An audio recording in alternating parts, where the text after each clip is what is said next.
하나님께서 우리들에게 성령을 부어주셨고, 지난주 설교를 통해서 모든 사람은 다 방언을 말할 수 있다 라고 말씀을 드렸습니다. 성령께서 이미 우리의 마음 가운데, 영혼 가운데 와 계시기 때문에 우리를 가장 장악하기 힘든 곳이 어디냐면, 인간이 가장 장악하기 힘든 곳이 혀예요. 말이에요.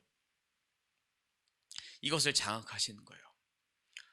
야고보서에도 그런 말씀이 있습니다. 내 혀에 이거를 제어하라고 그렇게 되어 있습니다. 이 혀를 잘 관리하면 인생이 지혜롭게 살아갈 수 있습니다. 잠언서에서도 혀를 잘 관리하고, 말을 어떻게 하느냐에 따라서 인생이 달라지고, 말을 어떻게 하느냐에 따라서 지혜롭게 사느냐 무지하게 사느냐, 거기에 대한 말씀이 잠언서에도 나오고 있습니다.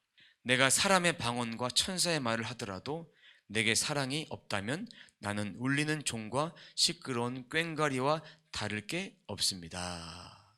자, 여기서 사람의 방언과 천사의 말인데, 이것을 합쳐서 방언이라고 하는데, 이 방언에도 종류가 있습니다. 통변이 되는 방언이 있고 통변이 되지 않는 방언들이 있습니다.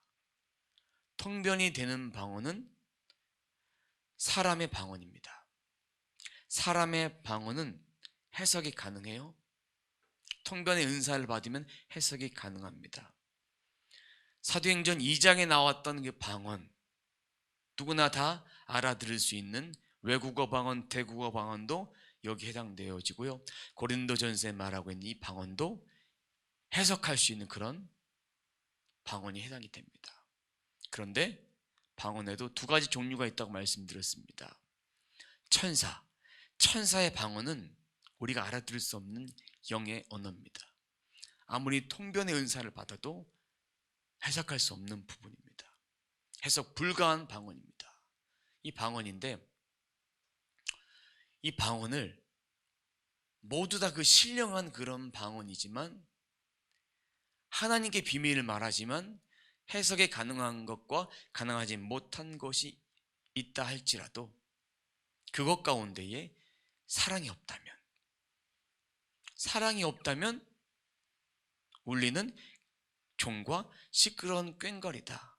그럼 여기서 말하는 사랑은 헬라어로 아가페라고 합니다. 값없이 주시는 사랑, 아가페의 사랑, 예수님이 우리에게 주시는 사랑, 이 사랑은 요한복음 3장 16절 말씀, 그 말씀과 연결이 됩니다. 요한복음 3장 16절 말씀 제가 읽어보도록 하겠습니다. 이와 같이 하나님께서는 세상을 사랑하여 독생자를 주셨다. 이는 누구든지 그의 아들을 믿는 사람은 멸망하지 않고 영생을 얻게 하려 하십니다. 개정개혁 성경으로 제가 한번 암송을 해보면, 하나님이 세상을 이처럼 사랑하사 독생자를 주셨으니 이는 그를 믿는 자마다 멸망치 않고 영생을 얻게 하려 하심이라. 개혁성경, 옛날 성경에는 하나님이 세상을 이처럼 사랑하사 독생자를 주셨으니 이는 저를 믿는 자마다 멸망치 않고 영생을 얻게 하려 하심이라. 똑같은 말인데 번역을 어떻게 하느냐에 따라서 달라집니다. 요 사랑, 하나님이 우리를 사랑하셨기 때문에 독생자 아들 예수 그리스도를 보내주셔서 그 사랑을 전하게 하시고 깨닫게 하시고 받게 하시는 거예요. 그 사랑을 받은 자로서 그 사랑이 우리 안에 없다면, 예수 그리스도가 우리 안에 없다면 아무리 천사의 방언을 한다 할지라도, 사람의 방언을 한다 할지라도 이것은 소용이 없다. 왜요? 울리는 종 그리고 시끄러운 꽹과리, 이것은 무엇을 상징하냐면, 이방 신전에도 이렇게 귀신을 부를 때 부르는 소리가 있습니다. 음악 소리가 있습니다. 종을 치고 꽹과리를 치면서 귀신을 불러대는 그런 소리, 그리고 그들이 아무런 의미 없이 불러대는 그런 기도, 주술문 같은 그런 기도문이 있습니다. 그런 기도문을 그냥 입술로 얘기하는 것 같이 울리는 종과 꽹과리처럼 아무 의미가 없다라는 얘기죠. 예수 그리스도가 우리 안에 있어야만 이렇게 가능한데 주님 사랑을 깨닫지 못하는 자로서 그렇게 한다면 그것은 아무런 소용이 없다는 것입니다. 아무런 소용이 없어요. 아무리 많은 능력을 받아도 아무리 많은 은사가 있어도 예수 그리스도와 함께하지 않으면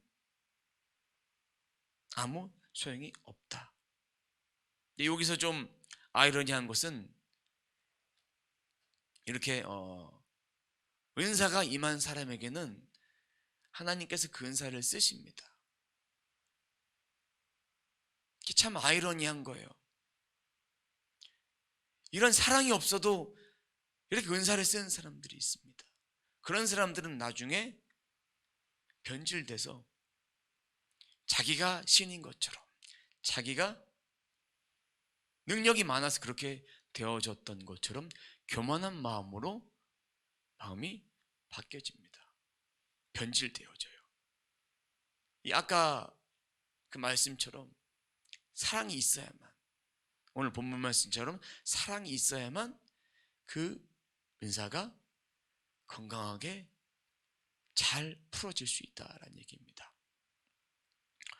2절 말씀 함께 봅니다. 제가 읽도록 하겠습니다. 내가 예언하는 선물을 받고 모든 비밀과 모든 지식을 헤아리고.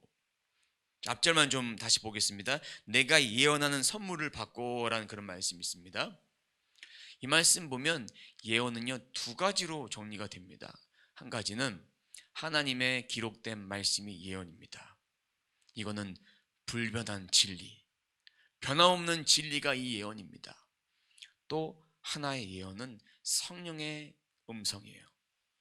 성령께서 내게 말씀하시는 음성, 그 음성인데 이 말씀이 어디랑 연결이 되냐면 고린도전서 12장 8절과 연결이 됩니다. 고린도전서 12장 8절 말씀 제가 한번 읽어보도록 하겠습니다. 어떤 이는 성령으로부터 지혜의 말씀을, 다른 사람은 동일한 성령에게서 지식의 말씀을 받았습니다. 그러니까 예언은 지혜의 말씀과 지식의 말씀인데 성경에 나와 있는 그 예언은 지혜의 말씀인 거예요. 그리고 지식의 말씀은 이것을 풀어서 이것을 하나님 말씀을 통해 풀어서 예언의 메시지를 전하는 거예요. 성경을 통해서 그 메시지를 전하는 것인데 이게 보수주의자적인 입장에서는 어떻게 해석을 하냐면 지혜는 전달하는 능력이다. 성경에 대해서 설교자가 전달하는 능력이다 라고 얘기하고요.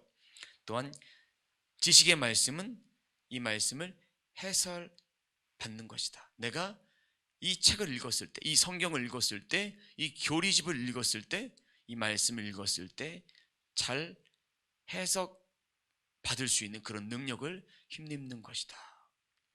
종합해 본다면 이렇게 표현할 수 있을 것입니다. 지혜의 말씀은 성경의 말씀, 그 예언, 지혜의 말씀, 성경의 말씀입니다. 그리고 그 예언에 대해서 기록된 말씀 외에 예언을 인정하지 않는 분들도 있지만 분명히 그 예언의 말씀은 있습니다. 왜요? 예언은 격려하는 일입니다. 사람을 세워주는 일입니다. 그 영혼이 꼭 필요한 것들을 구약 선지자를 통해서 계속해서 그 예언의 말씀이 전달되어져서 사람을 세우는 역할도 했고요. 또한 회개시키는 역할들도 했습니다. 분명히 있습니다. 하나님만 아시는 그것을 주의 종을 통해서 하나님이 택하신 사람들을 통해서 입술로 전달되어지게 합니다. 그것은 사람을 책망하는 것이 아니라 사람을 세워주기 위한 예언의 말씀입니다. 그 예언이 때로는 사람에게 책망을 가져다 줄 수 있습니다. 회개해야 되는데 회개하지 못하고 깨닫지 못한 자에게는 훈육이 필요한 거예요. 잘한다 잘한다 칭찬이 그에게 도움이 될 수 있지만 어떤 때는 훈계가 필요할 때가 있습니다. 그래서 저는 그 예언을 쓸 때 격려도 하지만 훈계도 하고 책찍도 하고 그렇게 씁니다. 이어서 봅니다. 모든 비밀과 모든 지식을 헤아리고. 하나님의 비밀, 그러니까 하나님께 풀려지지 않는 그 계시의 비밀들을 헤아릴 수 있는 능력을 성령을 통해서 받는 거예요. 그럼 비밀과 지식은 강조한 거예요. 같은 거예요. 한 번 더 강조한 표현이라고 볼 수 있습니다. 또 봅니다. 산을 옮길 만한 믿음을 가지고 있다 하더라도 내게 사랑이 없다면 나는 아무것도 아닙니다. 산을 옮길 만한 믿음, 강권적인 디나미스의 능력이 발휘되는 거예요. 병 고치고 치유하고 믿음을 심어주고 또 믿음으로 선포하고 이런 여러 가지 하나님의 초자연적인 능력을 발휘하는 그 믿음이 있어도 뭐가 없으면, 사랑이 없으면 아무것도 아니다. 예언을 선물로 받아도 모든 비밀과 지식과 산을 옮길 만한 믿음이 있다 할지라도, 그런 능력이 있다 할지라도 사랑이 없으면 아무 소용이 없다. 예수 그리스도가 없으면 아무 소용이 없다. 3절입니다. 3절 봅니다. 제가 읽습니다. 내가 내 모든 재산을 나누어 주고 내 몸을 불사르게 내어준다 하더라도 사랑이 없으면 내가 얻는 것은 아무것도 없습니다. 모든 재산을 나누어 주는 거, 모든 재산을 나누어 줬다는 얘기는 구제를 했다는 얘기죠. 그리고 내 몸을 불사르게 내어줬다는 얘기는 뭔가 헌신을 했다는 얘기, 그리고 순교자의 마음으로 그렇게 했다는 얘기입니다. 그런데 여기에 동기가 중요합니다. 예수님 안에서 한 자는 사랑이 있는 자예요. 예수님 안에서 하지 않았기 때문에 이들의 구제는 누구를 나타내는 것입니까? 나를 나타내는 거예요. 내가 했다. 내가 했다. 선한 동기가 주님이 없었던 거예요. 아무리 많은 사람을 도와줘도 주님의 이름으로 도와주는 것과 내 이름을 위해서 도와주는 것, 틀린 거예요. 아무리 많은 헌신과 봉사를 해도 사랑이 없으면, 주님 없이 그 봉사를 하면 행위가 되는 거예요. 그리고 내 공로가 되어지는 거예요. 구원은 공로로 받는 것이 아닙니다. 구원은 값없이 주시는 하나님의 선물입니다. 그 선물을 받는데 값없이 주셨으니까 값없이 전달하기 위해서 주님의 마음으로 구제를 하고 주님의 마음으로 봉사를 하는 거예요. 주님의 마음인 것과 아닌 것의 차이가 너무나 큰 거예요. 그러면 은사도 마찬가지예요. 예수 그리스도가 없이, 그 사랑 없이, 말씀이 없이 그 은사가 사용되어지면 그 은사는 건강하지 못하다. 한쪽으로 치우칠 수밖에 없다. 그러니까 말씀을 통해서 사랑이 반드시 있어야 된다. 예수 그리스도가 반드시 있어야 된다. 그리고 은사를 사용하다가 교만한 마음이 들어오면 이 말씀을 보는 거예요. 고린도전서 13장 말씀을 보면서 내 안에 사랑이 부족했구나. 주님의 사랑으로 내가 더 충만해져야겠구나 라고 깨닫는 것. 그것이 바로 주님이 주시는 참된 은사를 사용하는 방법입니다. 선물은 내 것이 아닙니다. 거저 받은 거예요. 내 능력으로 받은 것이 아닙니다. 깨끗한 그릇 되고 주님 안에 머물러 있고 주님을 사모하니까, 준비되어지니까, 그리고 그것을 간구하니까 주님이 받을 만한 그릇이 되니까 주신 거예요. 우리가 자격이 되니까 주어진 것이 아닙니다. 하나님의 영광을 위해서 쓰여지라고, 이 땅에 죽어가는 생명을 건져내라고, 그렇게 하나님이 은사를 부어주신 것입니다. 제가 이 말씀들 깨닫기 전에는 은사 받은 것들을 후회했습니다. 저도 평범하게 살고 싶습니다. 아니, 이거 다 필요 없고요, 그냥 살겠습니다. 그런 마음이 있었는데, 근데 계속해서 제 마음속에 공허함을 주시고 이 받은 것들을 사용하지 못하니까 책망을 주시는 거예요. 근데 받은 자로서 반드시 써야 돼요. 안 쓰면 어떻게 되는지 아십니까? 걷어가세요. 제가 방언을 예전 한 20대 때 이렇게 활성화가 돼서 계속 하다가 한동안 안 했습니다. 안 하게 된 이유가 제가 곤란을 당했어요. 어떤 곤란이냐면 능욕 같은 거예요. 어떻게 하다가 이제 그 얘기가 좀 나오게 됐어요. 그랬는데 옆에 있는 친구들이 내 방언 좀 통역해달라고. 그때 제가 마음에 상처를 입었어요. 그러면서 그 얘기가 선하게 들린 것이 아니라 진짜 맞다면 통역해봐. 그런 얘기도 들려왔어요. 그리고 어느 부흥회 갔는데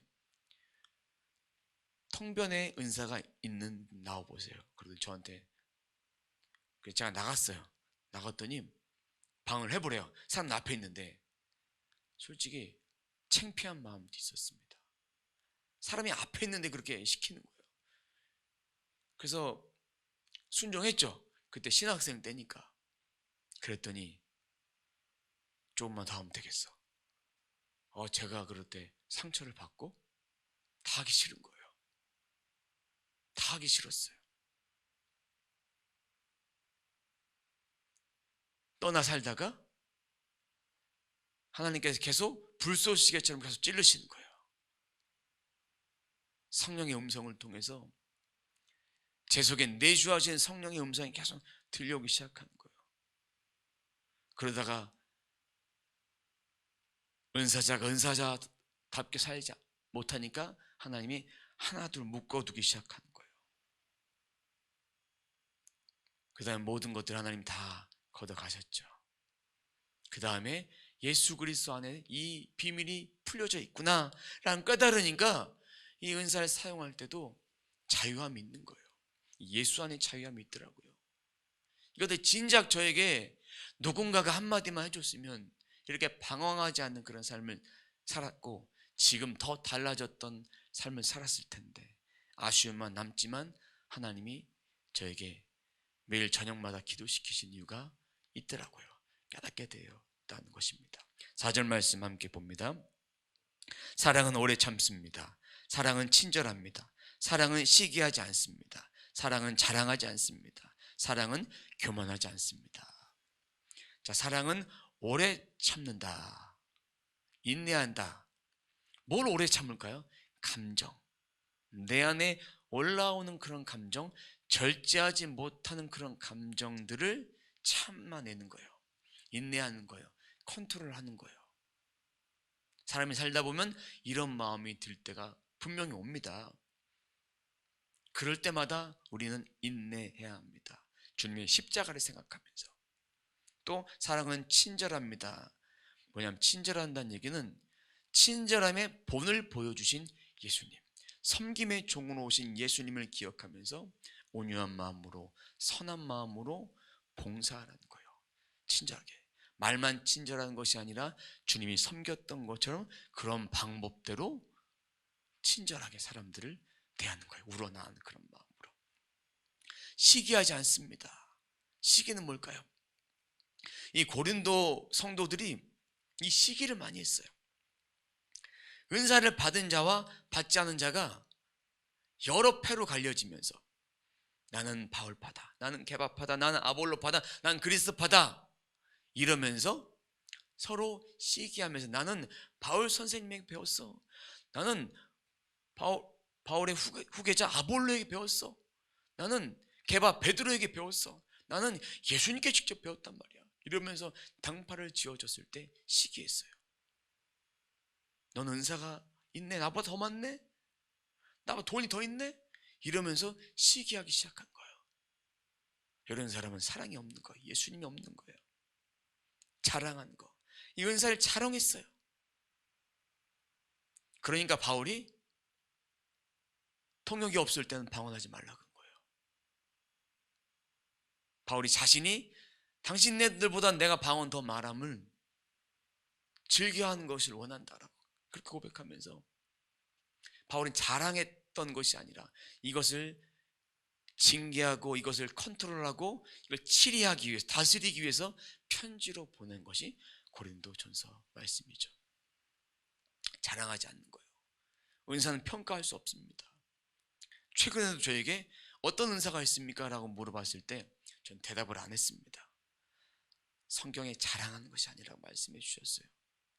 주님께서 필요한 것을 적재적소에 사용되어 주시니까 저의 전인격을 통해서, 여러분들의 전인격을 통해서 사용하실 것입니다. 삶의 영역 가운데에. 어제도 중보기도 부탁이 들어와서 기도를 했어요.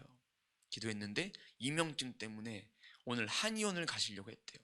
근데 자고 일어났더니 치유가 됐대요. 그래서 한의원 안 가고 하나님께 감사 영광을 돌리더라고요. 그 사모님, 제가 이름을 달라 그랬어요. 이름 기도했어요. 하나님 은혜를 부어주셨습니다. 그리고 사랑은 교만하지 않습니다. 왜요? 하나님이 주신 마음은 겸손이잖아요. 십자가의 사랑이 있고 그 사랑이 있다면 당연히 겸손할 수밖에 없습니다. 내가 누구한테 배우는 것이 뭐가 중요해요? 제 생각인데 여기서 바울파, 아볼로파, 게바파, 그리스도파 이 중에서 가장 교만한 사람이 누군지 아십니까? 그리스도파가 아닌가 싶어요. 제 생각이에요. 예수님께 직접 배웠다니까. 그리고 고린도 교회는 더 바울이 세운 교회니까 난 바울 선생님한테 배웠어. 바울 목사님한테 배웠어. 얼마나 교만하겠습니까? 난 바울이 가장 아끼는 그런 자기 배웠어.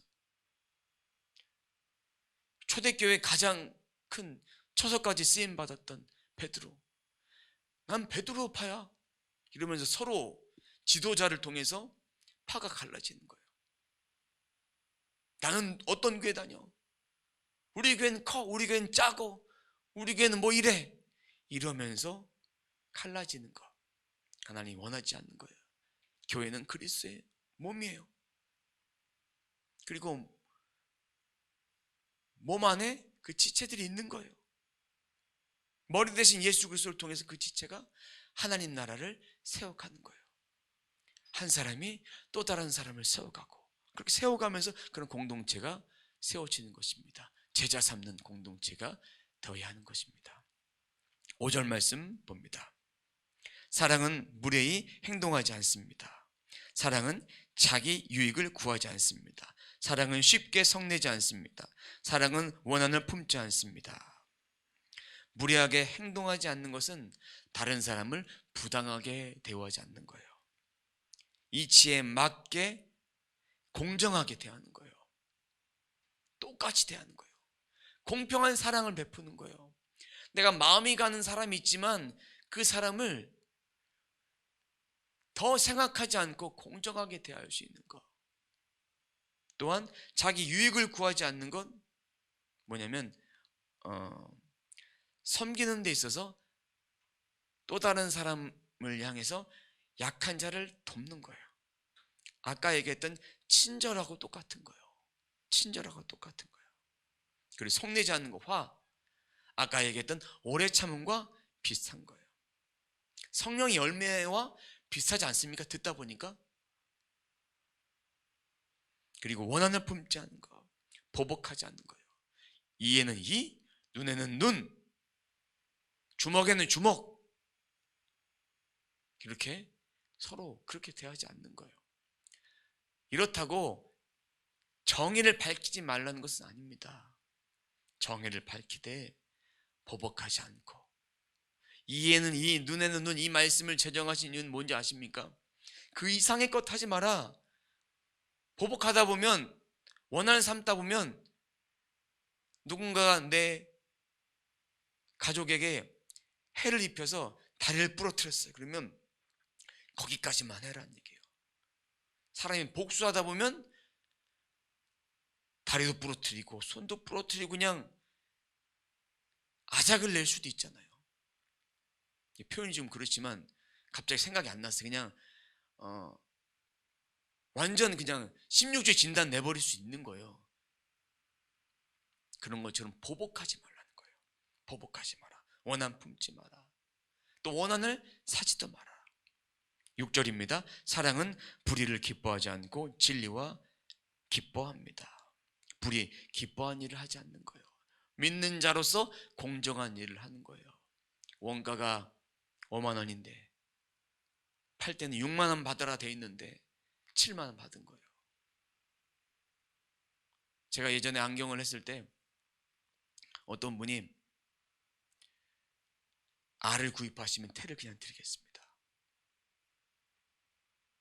좋다고 이렇게 했어요. 이렇게. 근데 다른 안경점 가서 물어봤더니 이 태는 싸구려입니다. 알도 그렇게 비싼 거 아니네요. 제값 주고 하신 거예요. 제가 이걸 딱 듣는 순간 주여, 나와 혼자 그렇게 얘기했어요. 불의를 기뻐하지 않는 거, 불의를 기뻐하지 않아야 돼요. 제가 이 안경 얘기는 오래전에 했던 그런 안경에 대해서 얘기한 거예요. 예를 들어 설명한 거예요.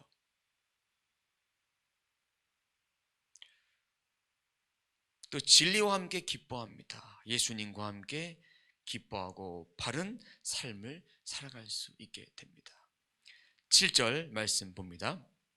사랑은 모든 것을 덮어주며 모든 것을 믿으며 모든 것을 소망하며 모든 것을 견뎌냅니다. 있는데 모든 것을 덮어준다. 사랑은 끄집어내는 것이 아닙니다. 다른 사람을 감싸주는데 어떤 걸 감싸주느냐? 악한 것을 감싸주는 것이 아니라 상처받은 마음도 감싸주고 부족한 것도 감싸주고 어려움 있고 힘듦을 감싸주면서 그 사람을 세워주는 거예요. 이 덮어주고 격려해주고 이렇게 위로해주는 것은 예언의 기능과 똑같은 것이죠. 모든 것을 믿는 거예요. 의심하지 않는 거예요. 하나님의 아들 예수 그리스도 우리가 믿는 것처럼 그를 믿는 거예요. 그 안에는 예수님을 믿으니까 그는 우리들에게 거짓말을 할 수 있습니다. 그래도 믿어주는 거예요. 믿어주면 그는 돌아오게 되어 있다라는 것입니다. 그리고 모든 것을 소망하며 모든 것을 견뎌낸다. 주님 반드시 오실 것을 소망합니다. 절대 희망, 절대 긍정을 가지고 소망을 가지고 살아갑니다. 내일 지구가 멸망한다 할지라도 주님이 오신다 할지라도 절대 소망을 가지고 주님이 오시니 얼마나 좋아, 행복해, 이러한 마음으로 힘이 들어도 그런 긍정적인 마음을 가지고 감당한다면 어려움이 없습니다. 이겨낼 수 있습니다. 모든 것을 또 견뎌낼 수 있습니다. 왜요? 주님이 있으면 다 그렇게 할 수 있습니다. 사랑. 8절, 사랑은 영원합니다. 맞습니다. 예수 그리스도의 사랑은 영원합니다. 예언은 있다가도 없고 방언도 있다가 그치며 지식도 있다가 사라질 것입니다. 예언이 있다가 없어지는 이유는 뭐냐면 예수님이 오시면 그 예언이 완성되기 때문에 없어진다는 얘기예요. 다르게 좀 첨부한다면 예언은 있다가도 예언은 나중에 완벽해집니다. 방언, 천사들의 방언 이것도 마찬가지죠. 주님이 오시면 언어가 이제 하나로 바뀌어요. 이 세상의 모든 언어가 언제부터 바뀐지 아십니까? 바벨탑에서 하나님과 같이 되고자 하는 그런 마음에서 탑을 쌓아서 하나님 흩어놓기 위해서 그 언어가 쫙 다 바뀐 거예요. 몇 개국어가 있는지 모르겠지만 쫙 다 바뀌어서 언어가 통역이 안 되니까, 야 벽돌 좀 줘 그랬는데 그래 시멘트 줄게 이런 거예요. 언어가 틀리니까 소통이 안 된 거. 원래는 같은 언어를 썼다고요. 주님이 오시면 하늘의 언어, 하나의 언어만 가지고 사용하니까 방언도 그치는 거예요. 방언도 완성이 되어지는 거예요. 회복이 되어지는 거죠. 지식도 있다가 사라질 것입니다. 지식도 마찬가지로 주님이 오시면 말씀 대신 예수 그리스도께서 있는데 무엇이 필요하겠습니까? 다 없어지는 거예요. 예언, 방언, 지식 다 완성되어진다. 아직 완성되지 않는 상태를 말하는 것입니다. 9절 말씀 봅니다. 우리가 지금은 부분적으로 알며 부분적으로 예언하지만 10절입니다. 완전한 것이 오면 부분적인 것은 사라지게 될 것이기 때문입니다. 사라지지만 완벽해진다. 부분적이지만. 그래서 우리가 하는 예언은 부분적인 거예요. 말씀도 우리가 아무리 성경 66권을 100독을 해도 1000독을 해도 이 말씀의 기본적인 의미는 다 알 수 있고 깨달을 수 있지만 깊은 그곳에 계시의 비밀로 담겨져 있는 주옥 같은 로얄젤리 같은 그런 말씀은 다 100% 깨달을 수 없다. 제가 이 말씀 고린도전서 13장 말씀을 볼 때마다 주님이 깨달음을 주시는 거예요. 깨달음을 주시니까 이런 주님의 은혜가 매일매일 틀려지는 거예요. 이 말씀 가지고 내년에 또 말씀을 전해도 다른 지혜를 하나님께서 열어주신다는 것이죠. 여러분들에게도 하나님께서 주신 그런 선물을 사용할 때마다, 예수와 함께 있으면서 그 선물을 사용할 때마다 선물의 깊이가 달라질 것입니다. 선물의 사용 용도가, 쓰임이 달라질 것입니다. 그리고 사랑, 그 중에 제일은 사랑이라. 믿음, 소망, 사랑 중에 그 중에 제일은 사랑이라. 그 사랑은 인간적인 사랑이 아닙니다. 인간적인 사랑이 아니에요. 우리가 흔히 이 말씀을 이렇게 인용합니다. 믿음, 소망, 사랑, 그 중에 제일은 사랑이라. 그냥 서로 사랑하는 그 사랑으로 알았지만 이 사랑은 아가페, 예수 그리스도의 참된 사랑, 요한복음 3장 16절의 말씀, 그 사랑을 말하는 것이고, 사랑을 통해서 경험한 자가 내야 되는 성령의 열매와도 연결되어지는 거예요. 갈라디아서 말씀하고도 연결되어지는 거예요. 우리가 이 말씀을 대할 때, 어떤 말씀을 대할 때, 오늘 사랑이 없으면 소용이 없다는 그런 말씀, 그 제목 앞에 우리가 받아야 될 사랑, 누려야 될 사랑, 바로 예수 그리스도다. 그분이 있으면 그 권세를 따라 디나미스, 권세의 능력, 이 초자연적인 능력이 우리의 삶을 지배하시기 때문에 우리들에게 역사하신다. 그리고 여러분들 방언하실 때에 이렇게 우리가 영적으로 공격을 당할 때도 방언을 통해서 하면 이런 영적 공격이 참 멈춰져요. 다 떠나가게 되어 있습니다. 내 감정이 조절되지 않을 때, 내가 막 시험 받을 때, 그때 눈을 감고 방언을 그렇게 하면서 좀 그걸 떨쳐내어 보십시오. 그런 악한 것들도 우리의 마음과 생각을 공격하는 거예요. 오늘 말씀에 보면 오래 참습니다. 이거 공격하는 거예요. 내가 안 되니까 공격하는 거예요. 그리고 내가 온유하지 못하니까 시기하고 자랑하고 무례행하고 자기 유익을 구하고 성내고 원한을 품고 기뻐하지 않고 믿지 못하고, 이런 것들을 공격당하기 쉬우니까 이런 공격 앞에 예수 그리스도의 말씀으로 쫙 이렇게 무장하세요. 예수 그리스도로. 그러면 이 보혈의 능력을 가지고, 또 성령의 검을 가지고, 구원의 투구를 가지고, 믿음의 방패를 가지고 성령 충만함을 통해서 우리의 삶이 완전해지는 삶, 예수 그리스도 안에서 그렇게 완전해지는 삶을 살아갈 수 있습니다. 오늘 말씀 제목처럼 사랑이 없으면 소용이 없다, 이 말씀을 기억하면서 우리 가운데 주시는 그 사랑을 마음껏 누려 성령 안에 자유함을 누리는 모두의 삶이 되시길 주님의 이름으로 축원합니다.